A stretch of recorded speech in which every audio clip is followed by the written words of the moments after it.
Are you looking for ways to strengthen your marriage? Would you like to raise children you enjoy being around? Do you long for a peaceful, orderly home that's a blessing to everyone who comes through its doors? Then you've come to the right place. I'm Jennifer Flanders, a Bible-believing, homeschooling mother to 12 and host of the Loving Life at Home podcast. Join me as we discover what God's Word has to say about marriage, motherhood, and minding the things that matter most.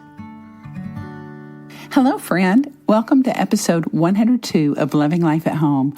I have some very exciting news to share this week. I spent 5 days in Kansas last week cheering on my youngest daughter, Abby, who was competing in a national volleyball tournament.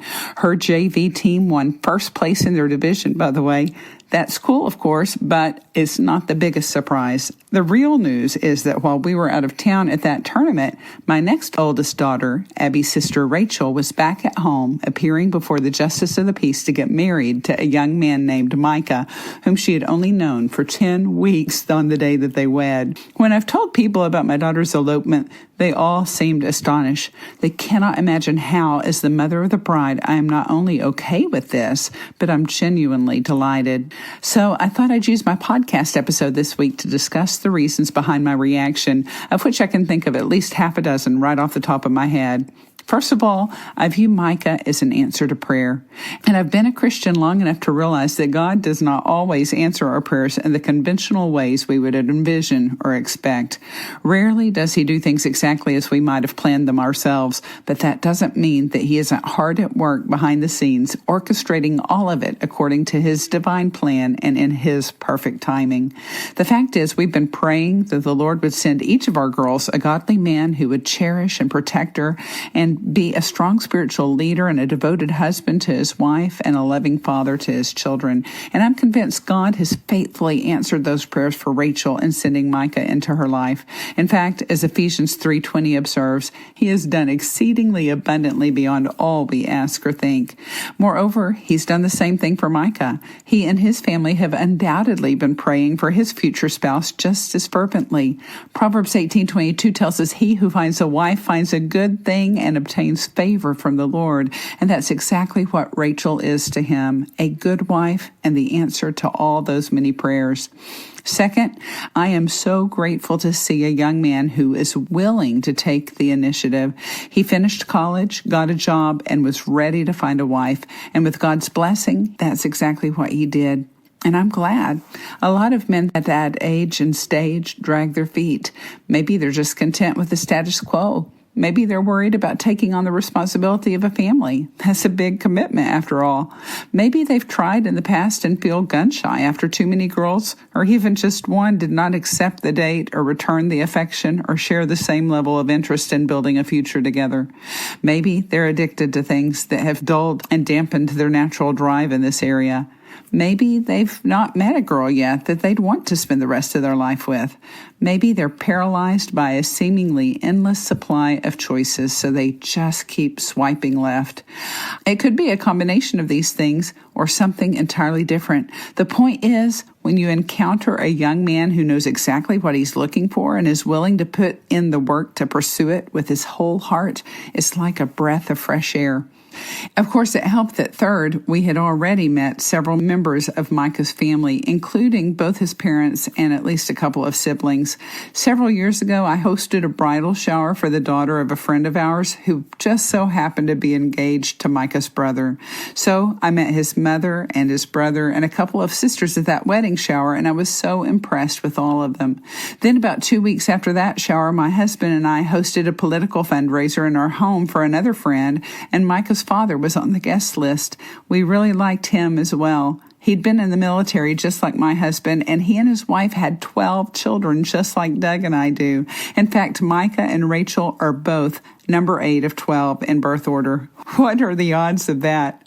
We tried at the time to invite the whole family over for dinner, but I only had contact information for the husband, so I emailed or texted him trying to get through to his wife, but I'm sure that text got lost in the shuffle, which is understandable since they were in the middle of planning a wedding at the time.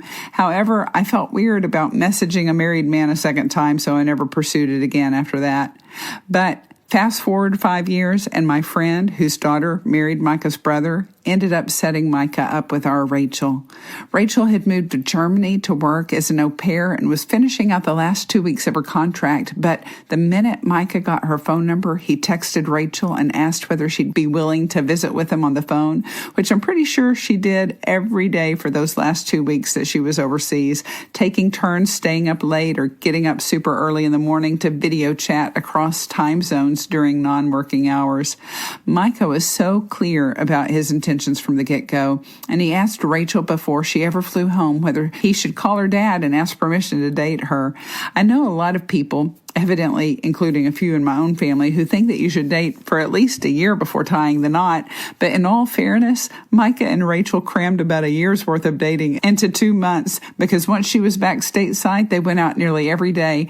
I think they only missed seeing each other 2 days in all those 8 weeks when one of them was out of town, and often they saw each other multiple times a day. Breakfast, lunch, and dinner. Of course, they had a lot of great conversations during all those dates, and it quickly became apparent that their goals for the future aligned perfectly. So neither my husband nor I were surprised when Micah called a week ago to ask for our blessing on their decision to marry, which, of course, we gladly gave. Actually, he asked for my husband's blessing because I was already asleep in bed when he called, and he assured Doug that he had fully planned to ask our blessing in person, but that he was out of town and just wanted to get the go-ahead right then and there. He told Doug that he loves our daughter and he wants to spend the rest of his life with her. And by the way, would it be okay if they just eloped? Doug told them that that was okay with us as long as it was okay with Rachel, which it was. She had confided to her own sisters back in March, long before she had ever even met Micah, that she'd be willing to forego a fancy wedding and an exotic honeymoon if it meant she could get married and start having babies sooner. And guess what? 8 months later, she got her wish. Well, Rachel was with Micah when he called. They and several of his siblings had driven to Indiana together to attend a friend's wedding. So we really thought that they might come home married, because in Indiana, there's no forced cooling off period between filing for a marriage license and going before the justice of the peace. In Texas, you have to wait 72 hours between getting your license and actually getting married. But in Indiana, you can do both in a single trip to the courthouse. Unfortunately for Micah and Rachel, they didn't realize that. And Micah also didn't realize that he already had her ring in the car with him. He had ordered it a couple of weeks earlier, and it arrived in the mail right before they left. But Rachel drove up before Micah's sister could hand it off, and when she tried to do so later when Rachel wasn't looking, Micah didn't understand and just tossed the package in the back of the car with the rest of the luggage and told everyone it was time to hit the road. So really, they could have been married even sooner, although Rachel says that might have made the ride home a little awkward. Newlyweds in the front seat, younger brothers and sisters in the back. So they filed for the license the morning after they made it home, after taking engagement photos on the same lake where they had had their first date 2 months earlier. I asked Rachel if Micah proposed in the canoe that they had previously paddled, and she said he popped the question on the shore instead, which was a smart move. Can't you just imagine how easily that canoe would tip when he took a knee, and how quickly that diamond would sink to the bottom of the lake if it slipped out of his hand before he got it on her finger? But Micah's a mechanical engineer and is way too smart for taking an unnecessary risk like that. Anyway, they filed for their marriage license at 10:15 on Tuesday, but when Micah requested a 10:15 appointment with the Justice of the Peace on Friday, exactly 72 hours later, the clerk laughed and told him the appointments were only available on half-hour increments, and so they'd have to wait till 10:30. A fourth reason I was happy for my daughter to elope is given in 1 Corinthians 7:9, where Paul writes, "It is better to marry than to burn with passion." The Bible is clear in its teaching that sex is something God designed for couples to enjoy only within the confines of marriage, and men and women who uphold such a standard will naturally feel a greater sense of urgency for tying the knot than those who don't. That tension of wanting to be together but also wanting to do things in proper order is a great motivator towards marriage. And that is also why it's important not to spend time dating anyone you wouldn't be willing to marry, because the more time you spend one-on-one with a person of the opposite sex, the greater the risk that you'll fall in love with them, which is a dangerous thing to do with someone who doesn't share your life goals and core values. Fortunately, Micah and Rachel were on the same page in all those important areas: values, beliefs, goals, standards, and a willingness to commit their life and love to one another just as as soon as they had talked through all those other areas and made sure they were fully aligned. And once they figured out that they wanted to spend the rest of their lives together, they wanted to get busy doing exactly that. Which leads me to the fifth reason I'm so happy about their elopement, which is the fact that they share a deep desire for building a family. They both want to have babies, and lots of them starting right away, and they both want to homeschool them when the time comes.